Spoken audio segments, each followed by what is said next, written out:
Good afternoon. Thank you for being here.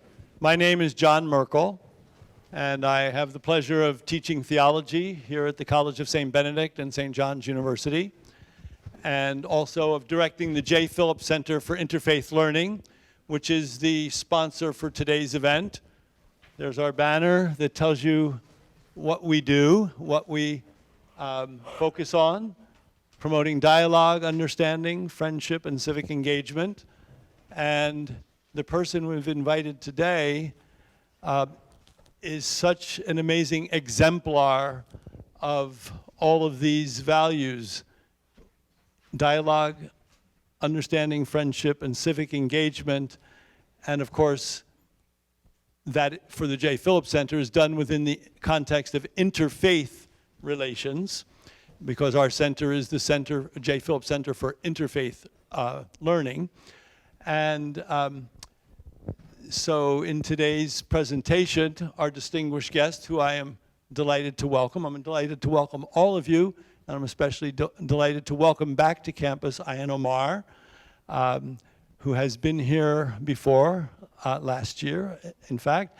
And she was so impressive that I just wanted to invite her back and give her a chance to give a presentation all by herself. Last year, some of you will remember, she and Father Michael Peterson, who's over here, I'm glad to have you back too here, but he's always here in one way or another.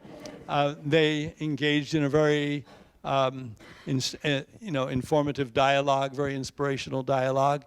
But now it's Ayan's turn to give a solo presentation, and then with whatever time we have after that, you can dialogue with her. So Ayan Omar is an American Muslim refugee from Somalia. You came when you were a young child to Georgia, as I recall, right? Mm-hmm. And then whatever brought you to Minnesota, you're here, happily for us. And you came as a teenager to Minnesota, right? Yep, right after high school. Right after high school. And so you've gone from strength to strength in being here. You're already such a recognized leader in our community. And the Minnesota Department of Human Services recognized you for that by awarding you their Refugee of the Year award in 2017, along with a few other Muslims and others. Well, I should also say that Ayan teaches language arts at St. Cloud Technical High School. Anybody here from St. Cloud Technical High School? There you are.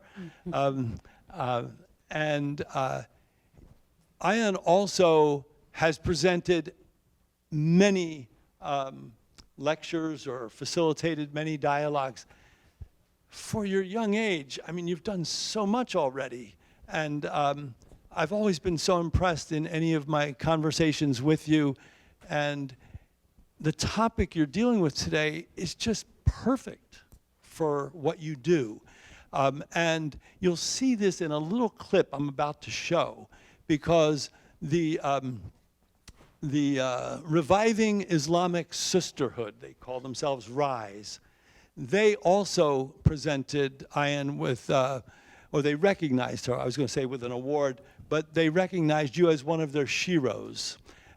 They're recognizing different Muslim women, and just this year, Ayan was recognized as one of the sheroes, and there's a little clip about that. So I'm just going to let that be the remainder of the introduction, and then turn it over to you. Sorry.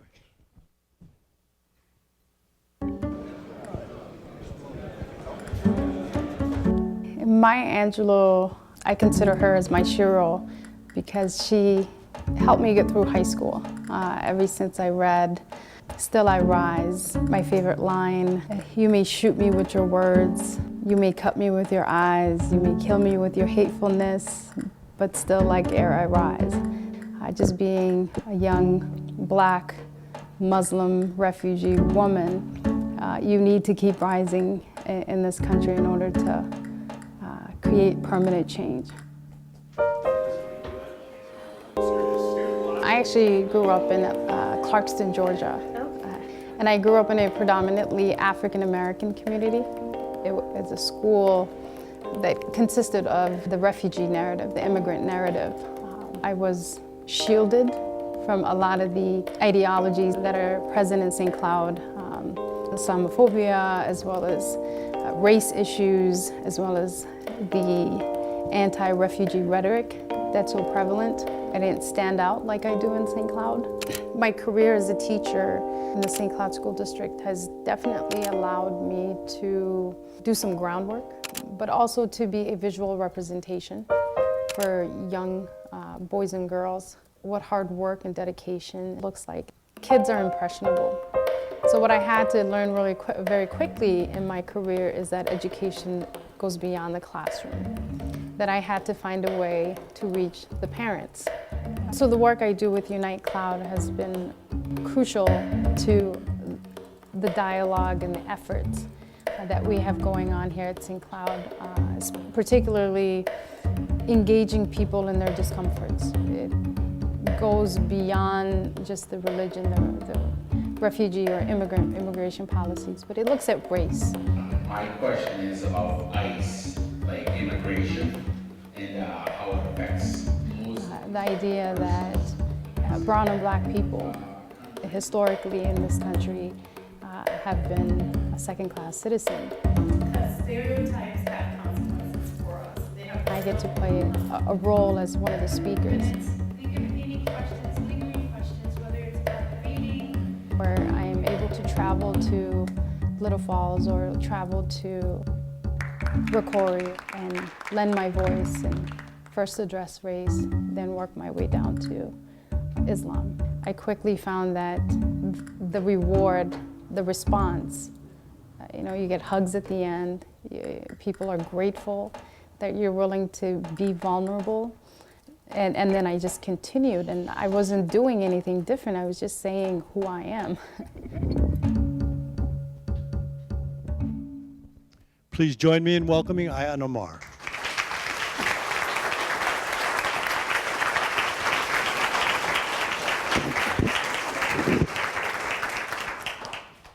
Thank you. I'm happy to be here. I'm happy to share this room with you all. It's moments like this that I feel like work is being done, but also I feel like change is happening. The opportunity to share my story, but also talk about a topic that I'm very passionate about. I'm very excited about interpersonal communication. Let me just get out of here. Here we go, and then go next. Here we go. And the topic that I have for the next hour, I will try to reset your perspective on face-to-face communication. It is one of the oldest, one of the purest form of communication. But also at the same time, lend you a little bit of my story and how I came to be and how I came to believe some of the beliefs that I have now. I believe the face of humanity is the solution to the current times emotional disconnect. I'll tell you a story. When I was young, I was always curious about other people's stories. I remember I would sit in the car while my parents or my brothers are driving, and I was that kid that would often look around and look to see what's happening in the next car. Try to make a story out of the nonverbal cues that sit in that car. I'd stare out the window, I'd read nonverbals to create a story. And the reason that I'm so attracted to people's faces is because there's so much to be said. Just by looking at someone in the face and having a conversation, look at their nonverbal cues. There's hope in people's faces, in people's nonverbal cues. And I found hope, as a very young child, I found hope in faces. Also as a child, I don't remember the refugee camps growing up after the civil war in Somalia, but I do remember the faces of the adults around me and the story I came to interpret based on those faces. And we have to remember that we have a story to tell. We have a narrative. It's just now we have to be willing to go outside of our comfort zones and find comforts in our discomfort. One of the things that I love doing is going around to local churches as well as schools and universities and lending my narrative in person. And at the same time, take questions so that I may somehow answer or be a different narrative to challenge some of the reoccurring rhetoric that's out there about Black women, about Muslim women, about refugees and such. Even now, one of my favorite things I like to do often is to watch my daughter, to look at my daughter's face as she tells a story about what happened at school. Her facial reactions, how she squints her eyes or tilts her head, or how she just starts to sway as she's telling the story. I take all of that to help me understand her full story, and that helps. But not only my daughter's face, I also enjoy watching my students, challenging them. I get awkward, I get in their bubble. I know that Minnesota bubble is like out here, but I somehow get very close to them. And with no barrier, nothing between us, I'm able to just give them 100% undivided attention. And sometimes that takes them back. They start to go backwards, and then I move forward, and then all of a sudden we're dancing. But eventually, they start to gravitate towards me. After the second week, they find that I'm that person who's not afraid to accept them. And it's as simple as just somehow finding my way into their bubble and making them understand, using nonverbal, just using my presence, making them understand that I know that they have a story, and that story is in their face. And I just want to get to know that particular story. But not only my students, my husband's eyes. And an opportunity to just sit there and listen to him and just look into his eyes, just to take in a world that often I get so busy that I don't have a chance to take in. Hope is planted in the faces of every single person in this room. We just have to be willing to go, move away from the screen, and say, hi, how are you? Or to even just smile at someone. More often than not, we avoid that opportunity because we've become so closed in our own little world. But we also have to understand that 60% of all human communication is body language. 30% is tonal. So it's not about what you're saying that matters, more so how you say it. And texting and the technology that's become so advanced and so abrasive in our lives does not do justice to our facial reactions, our eyes, the way we tilt our heads, which side we like to tilt our heads when we don't understand, the nods, or the simple mm-hmm. I do that a lot. It's like, okay. Even that sends a message of compassion and a message of empathy, which you can't find in your living room asking a friend, how are you doing? And settling for an emoji. It just doesn't work the same way. The eyes, the smile, the nose, the cheeks, eyebrows, etc. The stories hidden beneath faces, especially our loved ones, and including those in our community, allow us to notice and understand what it means to be human. We're all human at the end, and we all share that common, that core, and no one is the exception to the rule. So I will try to revamp and re-energize the oldest and purest form of communication face-to-face, and I'll just briefly say a little something about technology as we go. Now, as a Muslim, my faith fuels my work. The way I approach others, the way I talk to others, the way I shake hands, everything I do is revolving around the context of my faith. But one of the very important ideas that I appreciate about Islam, it's take on diversity. The Quran, there's a verse in the Quran that says, if Allah wanted, Allah could have made all humanity the same. Just to think about this simple but yet divine plan for us. Okay?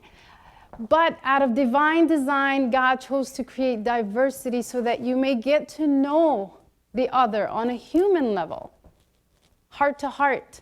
So I think about when the Quran was revealed to Muhammad, there wasn't cell phones, laptops, Snapchat, Instagram. No, it was about sitting down, human level, heart to heart. And I am reminded by this, the simple divine plan empowers my interfaith dialogue experience. And it's so easy for us to engage in conversations where we often argue, right? It's about conversion. You know, rarely do we have conversations with the purpose of learning or getting to know the other person's perspective. If you think about it, nowadays we have a tendency to want to argue just about anything. We argue about politics, yes. We argue about religion. We argue about sports. Just about everything in our lives is a matter of converting or convincing the other person. But we have to remember that it's not about conversion as much as it is about understanding. Because when you understand another human being, you become fully human yourself, right? In your discomforts, in accepting the other person for who they are, do you learn to grow, and also do you learn more about yourself? So we have to engage in conversations where it's less about conversion, but more about completion, about yourself, right? Because understanding doesn't require statistics, it doesn't require data or facts. Understanding requires compassion, patience, and willingness to understand, to see the other person on a human level. And only through that do we become more human ourselves. Oops, I went too fast. I'll use a clicker instead. There we go. I'll share a little bit about my truths. Okay, so my truths, we all sit here with some kind of truths. And your truth is your narrative. My truth is, I started when 9/11 unfortunately happened. After 9/11 happened, I was a ninth grader. It was actually the first day of ninth grade. I remember I was going a week late. I was my aunt was taking me to school. After 9/11, I faced a dilemma. I was stuck between words of exclusivity, worlds of exclusivity, meaning you had to belong in a box. You know, you were either Jewish, you were either Christian, or you were either a Muslim. You can be all. For example, in a world of exclusivity, when we look at religions, for example, Jews say we are the only chosen ones, excluding all else. Christians say Jesus is the only way. Muslims say we got it right because the other two couldn't. Right? But what we have to do, instead of looking at religions, the institution of religion, when we look at face-to-face interactions, we have to go back to the simple commonality of all, the shared universal theme of love and humanity. Right? Focus on our shared commonality of human contact and love. I'll give you a story. So this is when I realized that it's not just about being a Muslim that makes me a Muslim. So shortly after 9/11, we were at home. I'll tell you a story about my mom here. We were sitting at home and we get a knock on the door, and there was a Jehovah's Witness. 2 young men dressed sharp. They were wearing their white shirts. They were dressed very nice. So we opened the door. Me, my younger siblings were like, yeah, we're not interested. And my mother goes, open the door. I'm like, wait a minute. My mom she doesn't speak English. She understands English, but she doesn't speak English. So we thought, okay, well, maybe mom doesn't understand what they're here to do. So she says, let them in. We open the door. My mom asks them to sit down. She tells one of us to go bring them tea. So we go in the kitchen, and then she says, interpret what these young men have to say. So here we are interpreting everything that they came to share with us. My mother is sitting there smiling, nodding. And then they left. And of course we were giggling because we were kids. And then we look at my mom, was like, well, what was the point of all that? And she said, aren't they human? And I remember thinking, well, yeah, of course they're human. What's the big deal? But now as an adult, I understand exactly what she was trying to get at. And that created my truths, many truths that I have, that when it comes to dialogue or when it comes to addressing or having a conversation with someone, it's just about seeing their humanity and validating their existence more so than agreeing or converting. I was so moved by it. Recently, I told my mom about that moment, and she goes, well, yeah, of course, you're supposed to be like that. I mean, I wasn't trying to teach you anything, but it had a major impact on my life, that sometimes it's simply about nodding, smiling, and validating the existence and allowing people to be heard. And that can only happen if you are able to sit down with and have a conversation and lend your time. So I've been involved in the Interfaith Dialogue group of St. Cloud since 2006. And since then, we've put together many events where we were able to invite people. And as you can see, my mother lives in an apartment, 3-bedroom, tight living room, but she still insists on inviting large groups. Because for her, that human contact is most important. I'm going to tell you, biologically speaking, now I want you to know I'm not a doctor, but I found this to be very interesting. Biologically speaking, the desire to have face-to-face interaction is built into the human body. It's called the vagus nerve. But it's also known as the love nerve. Vagus is Latin for wandering. Vagus is Latin for wandering. So this bundle of nerve wanders and connects the mind to the heart. So emotional processing happens via the vagal nerve between the heart, brain, and the gut.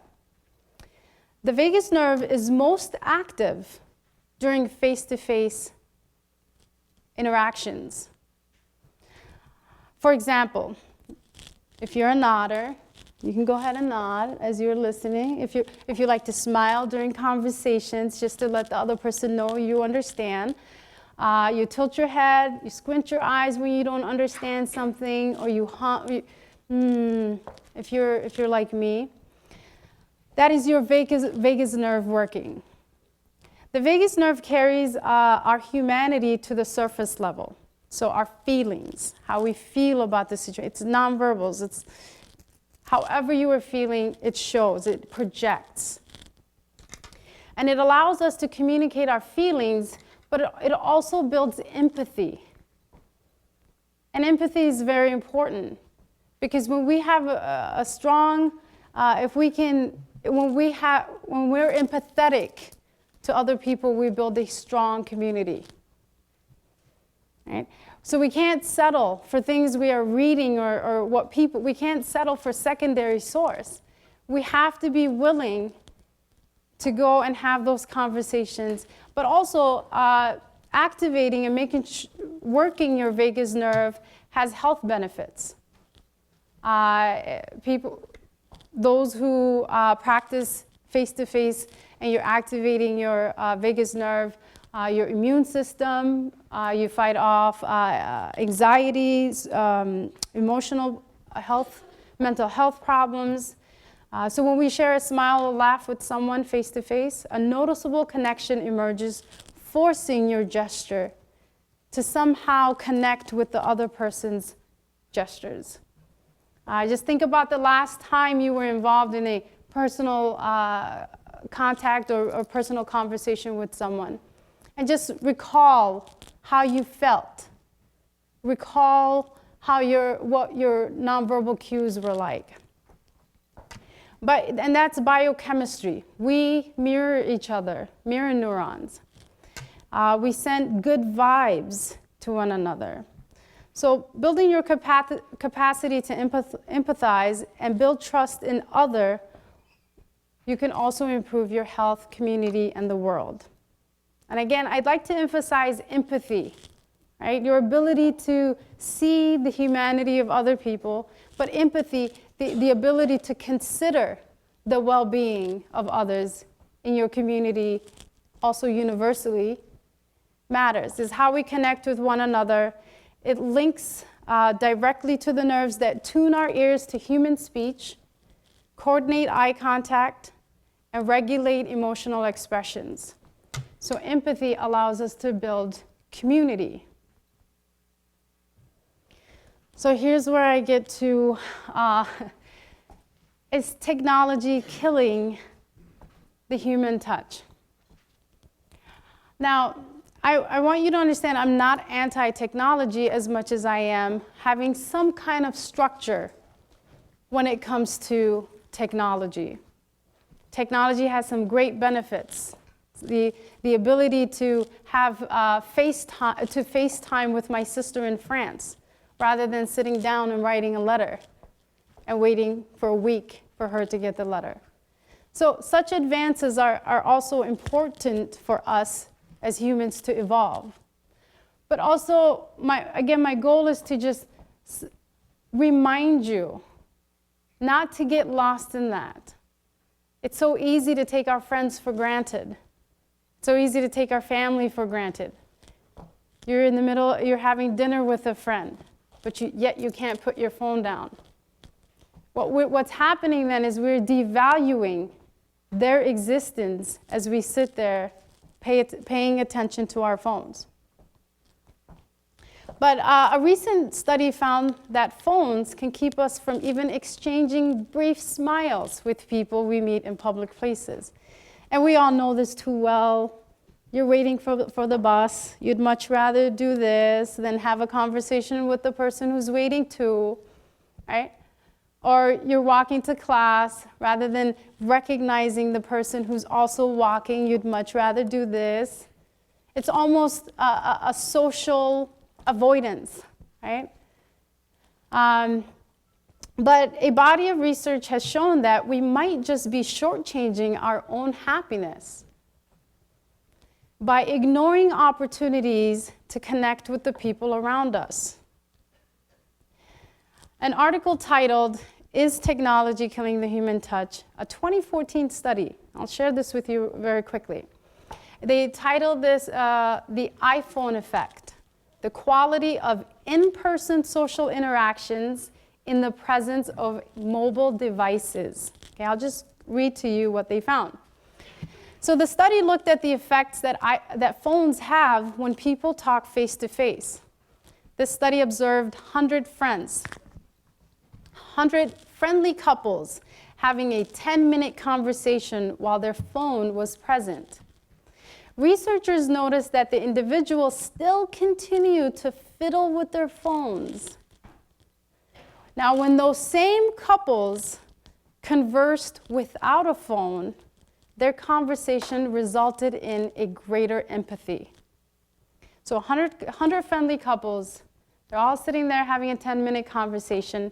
When their phones are around them, they still had a need to fiddle with it. It's almost a security blanket. But without it, they were forced to have that interaction with the person sitting in front of them, resulting in greater empathy. And remember what I said about empathy. Face-to-face dialogue.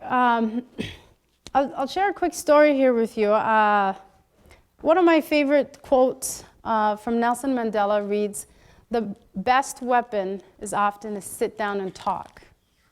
Right? Sit down, look at the person, and have a conversation with them rather than avoiding them. This summer, I'm not sure if you all have read the New York Times article that spotlighted St. Cloud and much of the anti-refugee rhetoric that's going on. But I was invited to a city council meeting that's Paul Brandmeier. He's a city council member. I did ask for his permission to share this story with you, and he allowed me to. I was invited to a city council meeting where many people were asking Paul to resign because of his take on this, his quote in that article. But I wasn't interested in having Paul resign as much as I was interested in sitting down and talking to Paul and having a conversation with him about me. So I was able to get 3 minutes to talk in front of the city council members and just simply say, "I would like you to talk to me, not at me." Sure enough, Paul agreed. He and I went to Star of India, which is a great restaurant. He and I and we sat there for 3 hours. 3 hours, he and I had a conversation that pertained to his children, conversations that pertained to my children. If I settled for just his quote in the New York Times article, I would have never have known that Paul has 6 kids. 3 of his kids are in an interracial relationship, that Paul was misquoted, and that he did a 2-hour interview, but yet they only used a part of a quote. So after 3 hours of having this conversation with Paul, I said, "Paul, I think you and I can do great work in this town." So he's invited me to several of his events. I've invited him to several of his events. And we also requested that he be on our board for a nonprofit organization called iRise. So face-to-face dialogue eclipses hate and miscommunications. Face-to-face, it eclipses hate and miscommunication. Right? Don't settle for secondary sources when you have the primary source available to you. It's simple as that. And you have to be willing to find comforts in your own discomforts. Paul and I don't agree on a single thing. We couldn't be more opposite. But I appreciate Paul because at the end of the day, he's just as human as I am.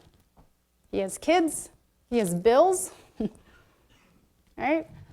He works. There is nothing that's alien to me about Paul. But I would not have had that opportunity if I did not decide to have a face-to-face conversation. Even texting wouldn't have worked.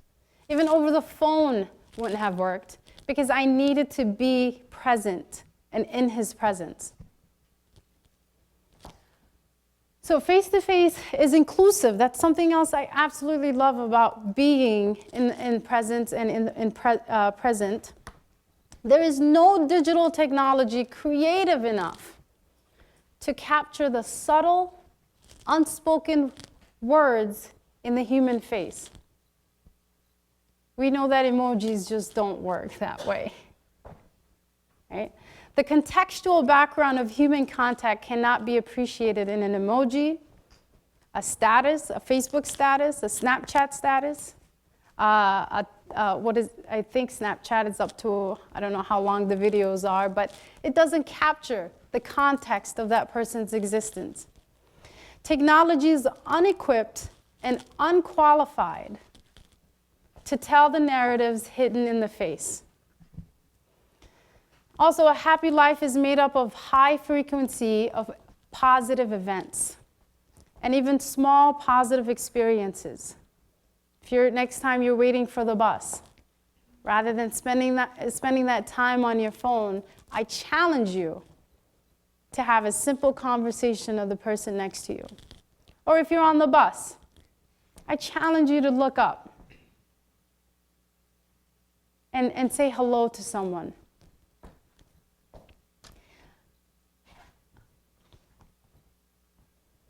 And this idea, this quote, I'm a huge Maya Angelou fan, and she helped me get through high school as an English learner. It was Maya Angelou that I gravitated towards. Her poetry, her writing, allowed me to find a narrative that I can attach to. But in a master's class interview that Oprah Winfrey did with Maya Angelou, this quote came up. Maya Angelou said, "I am a human being, and thus nothing human is alien to me." The reason I want you to remember this is because it's human nature for us to not want to be vulnerable. It's human nature for us to be shielded or to have a barrier. And sometimes that barrier has become, right now, it's either an Apple Watch or it could be your phone or your screen. Vulnerability scares us. And when you're having face-to-face or you're shying away or you're avoiding face-to-face conversations, I want you to remember this particular quote. Nothing human is alien to you.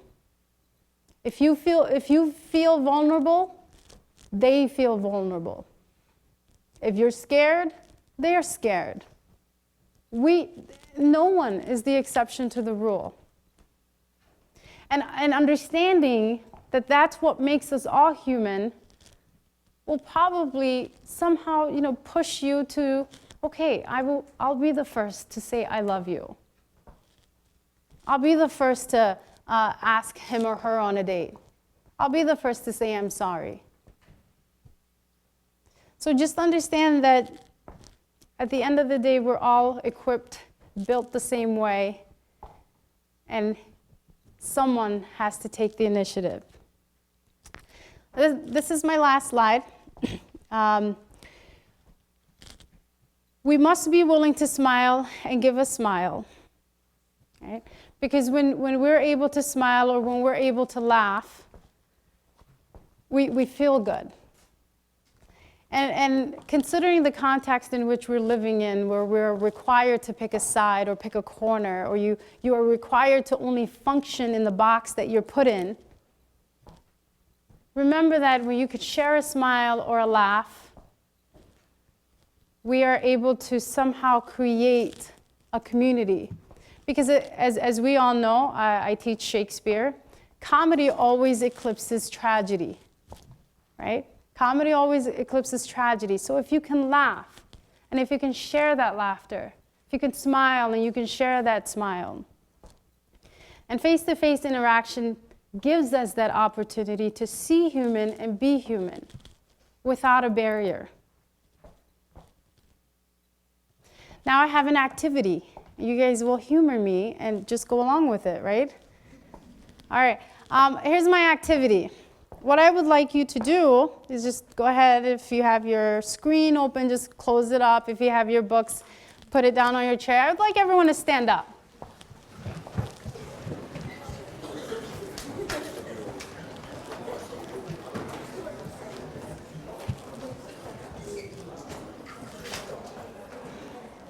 Okay, now I know there are some people in the back there hanging out by the doors.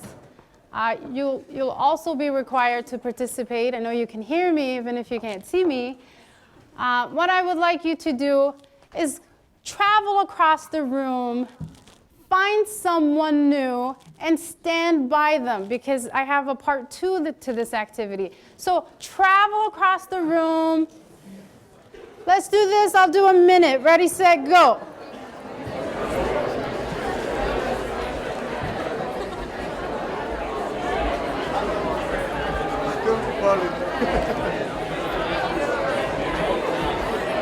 Okay, now find someone and just stand by them.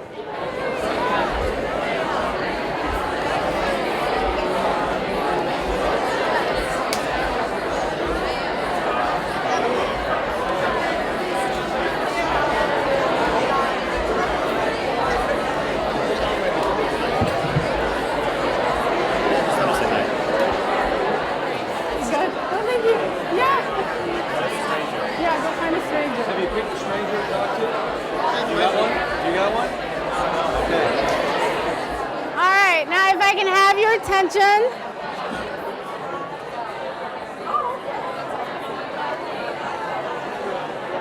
Okay. Okay, now this is the hard part, isn't it?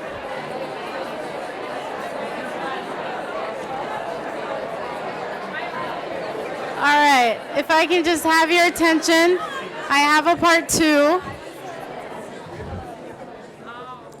This is always the hard part, even in class. You tell the kids to do something and then you try to get their attention again. It's just impossible. Okay, here's what I would like you to do. I'd like you to shake hands with the person, hold, okay, hold. You're kind of holding hands, but you're not just shaking hands and letting go. I would like you to hold. So extend and look at them in the face. Just look. Look, it's awkward, isn't it? Just, okay. Now, on a count of three, we're going to do thumb war. 1, 2, 3, go. I'm just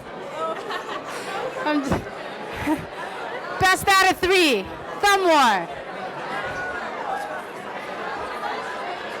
No, thumb war. Okay, best out of 3.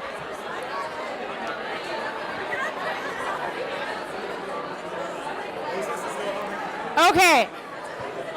Now here's the third part to my assignment. The third part of my assignment, I would like you to take turns, but I would like you to say this to the person in front of you. So take turns.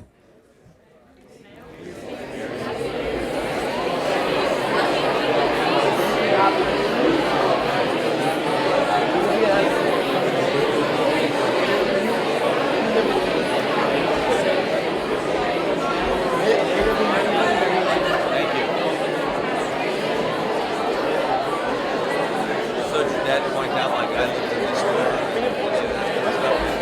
Lay it all in the same. And then when you're done, you can go back to your seats.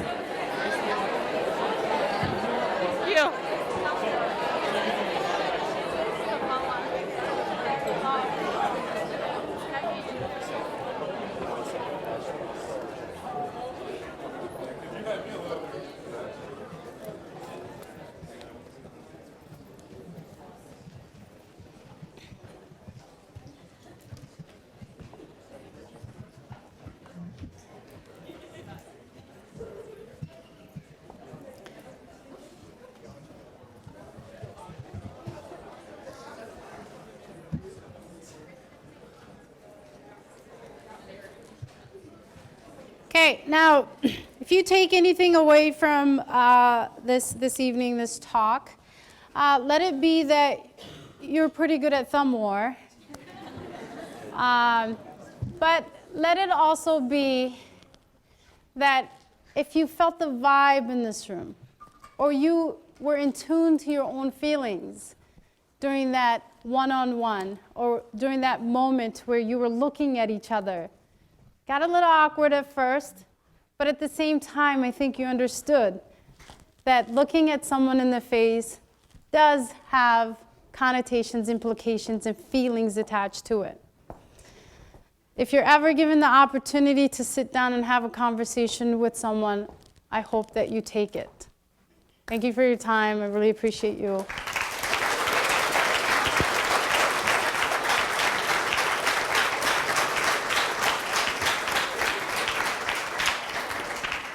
And now you'll take a few questions? Yes, I'd be happy to. Okay. Anyone would like to ask Ayan Omar a question? Go. Yes, sir. Yes, stand up, please. Okay, so in the day and age, phones not just for social media or socializing, right? How do you think we can balance the utility of it and the sacrifice we make in our social interaction? The way to balance is to have some kind of structure. And I read this somewhere once, but it stands true in my life. If you do anything for 30 days, it becomes a habit, right? So develop some type of structure. For example, when you're in the presence of someone else and you have to answer a text, what I like to do is I like to announce to the person, I'm just sending a text message to my sister. She just wants to know a question. I'll be off in 30 seconds. It includes them in your world, and you're not excluding them, right? Starting with something as simple as that will remind you that you're in the presence of someone else. Most often we get sucked into the phone and we devalue the person who's around us. But starting off with something as simple as that will eventually send a message to your brain that it's not okay to be on your phone when other people are around you. And setting some kind of barriers or rules with your friends. Hey, when we're at dinner, let's just visit, right? Don't expect, nowadays everything is implied, right? It's assumed, nothing is expressed. So the more you can express with your groups of friends to say, hey, we can't do this here. Hey, I'm just sending a text message. The more you can express, the more included others will feel. Does that answer your question? It's kind of, yes. I have an extra though. Because now I want to be an introvert, now I want to be an extrovert like you or me. So what would you say about for interacting with introverts who the validation of their existence is you not bothering them while they're sitting down listening to Lucy? Okay, so you're an introvert? Extrovert. You're an extrovert. You have friends who are introverts? This one. Yeah, that one right there. You're just pouring them out. Oh, you're gonna get it later. If you're an extrovert and you have a friend who's an introvert, boundaries matter, language matters, what you say and how you say it. I'm an introvert, and I value people's time, and I value how people say things to me more so than what they're saying. So simply, as an introvert, if you're talking to me, having your headphones around you is distracting to me. I mean, that's as an introvert. So as an introvert, I like undivided. Making me feel important is something that as an introvert, I value. But yeah. Another question or a comment, response of sorts? Please, Maureen. How has digital technology impacted communication within the Somali community, especially with between children and parents? Have you seen the impact of that? Oh, yes. I was just talking to a colleague of mine. The advancements of technology is hurting the lower middle class and the poor, the low class. And one of the reasons that is because as a college graduate and two-parent home, my husband and I set boundaries and structure my daughter's day. But if you come from a single-parent home and you're a single-parent mom, and now you're battling a cell phone, you're battling social media, the disconnect was already there because of time, because you're not there as much as you'd like to be. but the disconnect is more emphasized because now you're home, and the progressive nature of technology just adds the pressure on those families who are struggling already to keep up with the Joneses, right? I call it rhetoric of style. Phones and social media, it's a matter of status more so than the tool itself. So the parents are struggling. You have the language barrier. Now you have technology barrier. You have financial barrier. It is a struggle, especially for young Somali students that I work with. It's like, and someone is making money off of them, and that phone they're paying for, it's pretty expensive. But that's also cross-culture, right? But it's emphasized in certain groups. Please. Thank you for coming. How best, going back to this New York Times article that was so heartbreaking, how best, you had this great one-on-one conversation, but how best can the community respond to that and try to share a different story than what was out in the New York Times? It starts with, for me, it's always about showing up, right? Showing up to events that are put together by community organizers who are interested in diversity, who are interested in creating more of a cohesive community rather than a divided community. So showing up, looking for those events. We have power in numbers, right? The more of you show up to events like, I think, well, that was canceled, but for example, there was one yesterday, but it was canceled. But for example, iRise, the nonprofit organization that I'm putting together with a friend of mine, has an event September 28th. And that is an organization that's focused on building community, changing the narrative, pushing back on that article, and inviting people to come and show what St. Cloud is all about. So showing up is very important. Look for those events, show up. Your presence says a lot more than your money or your tweet or your reshare or your comments. That would be my suggestion. Someone else?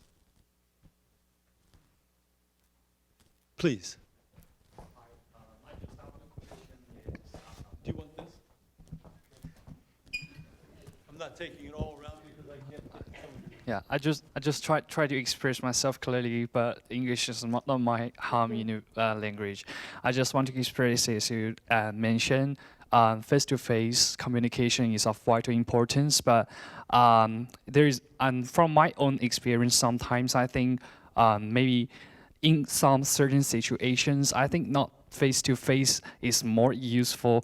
Maybe try to write letters could be more efficient, because sometimes some words you can't express through a certain time, through a certain place, and sometimes when you meet someone, you will feel nervous, and sometimes you will have some emotions. So I think maybe face-to-face is a very important way, but from my experience, I think to write to express yourself is also a very good way to do it. Although these days social media is very popular and people always use it to send a text message, but for me, I also keep this habit. I always write down something for my friends, my family in some certain days, and I find it really can strengthen our relationship, and I think it's really a useful way, and that's what I want to say. Thank you. Perfect. No, I completely agree with you.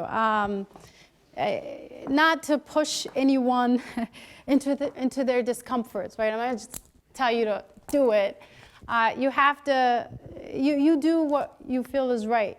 And letter writing is an art. It's almost a lost art, right? Because we've somehow substituted technology to express ourselves informally, right? But yeah, if writing a letter back home works for you, no, I'm glad you have that communication available to you.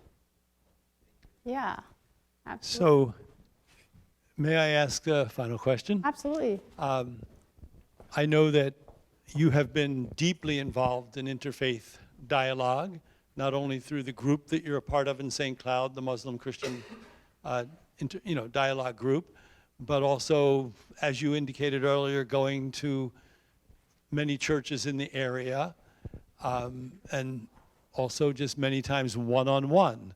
The dialogue you had with the gentleman you mentioned may not have been primarily interfaith, but it was certainly intercultural.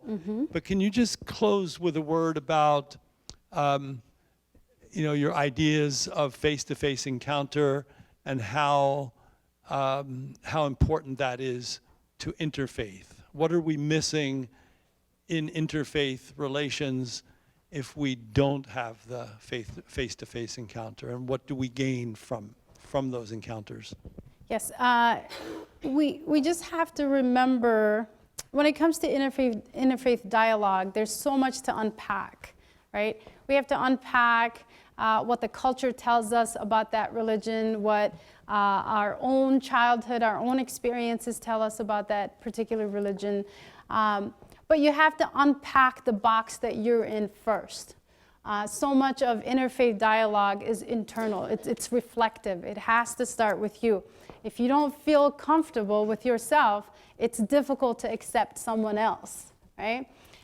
So I always say, before you start interfaith dialogue, you have to unpack and dig yourself out of the hole that you're in, that you might have been born into, that you were just told your whole life, this is the box you belong in. As soon as you unpack that and you do some intrapersonal communication, you learn as much as you can about yourself, only then can you extend the olive branch to the next person. Only then can you feel comfortable in asking someone else about their faith. Because religion is personal. Faith is personal. It is who we are. It's a huge part of our identity. So before you attempt to approach someone about their faith, what do you know about your own? Because in order to be a good teacher, you have to be a good learner. Okay, what have you learned? And then when you are ready, understand that not everyone is ready. But put yourself in the situations where you are able to participate in that dialogue, in a group. Put yourself in situations where you can learn. And slowly, in 2006, when I joined the Interfaith Dialogue group, I was just a year out of high school. I didn't really know much about myself, but I had a need I wanted to belong somewhere, because again, I grew up down in Georgia, a predominantly African American community. I felt like that was home, that was my home, that's where I grew up. And then I decided to leave there, and I couldn't be more opposite, right? You have summer, you have snow, you have African Americans, you have white. So much of my life was just I just naturally unraveled, but I put myself in that position, and I kept showing up every day, even if I didn't know, or even if I couldn't offer much. It was taking those steps, but first learn as much as you can about yourself before you attempt to extend the olive branch to someone else. Kind of like in the airplane, they tell you to put your own mask on before putting it on someone else. Same idea. Well, I trust I speak for everyone here in saying that we're happy that you moved from Georgia to Minnesota, and it's just a blessing to have you in this community and on this campus. Thanks so much. Awesome. Thank you.